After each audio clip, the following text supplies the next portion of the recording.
আপনি মৃত্যুবরণ করার পর ফেরেশতারা এসে সঙ্গ দিতে বলবে, আমাদের সাথে কথা বলতে আর কত ভালো লাগবে তোমার, তোমার এবার কার সাথে কথা বলতে ইচ্ছা করে বলো।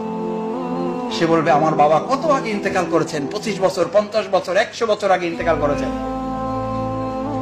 আমি আমার বাবার সাথে একটু কথা বলতে চাই। আল্লাহ তাআলা ফেরেশতাদেরকে বলবেন, নিয়ে এসে ওকে পাশে বসায় দাও, পাশে বসায় দাও। আমি আমার মাকে এটা বলি এখনো যে মা, ইসলামী আন্দোলনের জন্য আমি তোমাকে সময় দিতে পারি না, আমি তো এই জন্য সময় দিতে পারি না এই আশায় যে দুনিয়ার এই 1 ঘন্টা, দুনিয়ার এই 1 রাত, দুনিয়ার এই 1 দিন আল্লাহ তাআলা গোটা স্থায়ী জীবন দিয়ে যখন পূরণ করে আমাকে বলবেন, ওয়ান কলবি রাহলে মাসরুর, তোর গোটা পরিবারকে এবার তোর সাথে স্থায়ীভাবে দিয়ে দিলাম, এবার তোমরা আনন্দ করো, মাসরুর, আনন্দ করো।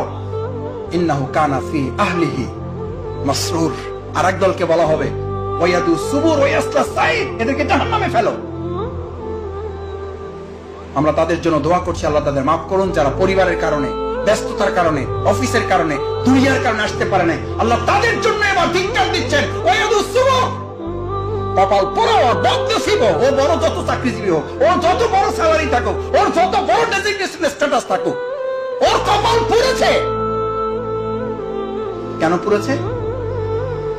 ও দুনিয়ার পছন্দ অপছন্দের মাপকাঠির ঊর্ধ্বে উঠে আমার জন্য পছন্দ অপছন্দ নির্ধারণ করতে পারে নাই, ওর কপাল পোড়া। ওয়ায়াসলা সাইর, এটা জান্নাতের নাম, এটা জান্নাতের নাম। আল্লাহ একটা জাহান্নামের নামই উল্লেখ করে মেনশন করেছেন ওই লোকদের জন্য যারা চাকরি, ব্যবসা, পরিবার, স্ত্রী, সন্তানের ভালোবাসা উপেক্ষা করে আল্লাহর দ্বীনকে ভালোবাসতে পারে নাই, আল্লাহর দ্বীনের আন্দোলনের নির্দেশকে পছন্দ করতে পারে নাই। ওয়ায়াসলা সাইর, ওয়ায়াসলা, দেরি করবা না, দেরি করবা না ব্যাখ্যা বলা হয় ওর কোনো হিসাবই দরকার নেই, হিসাব নিয়েও টাইম নষ্ট করা যাবে না। ফেরেশতাদেরকে নির্দেশ দেওয়া হচ্ছে ওয়ায়াসলা সাইর, দ্রুত ওরে কোথায় ফেলাও, ওরে জাহান্নামে ফেলাও।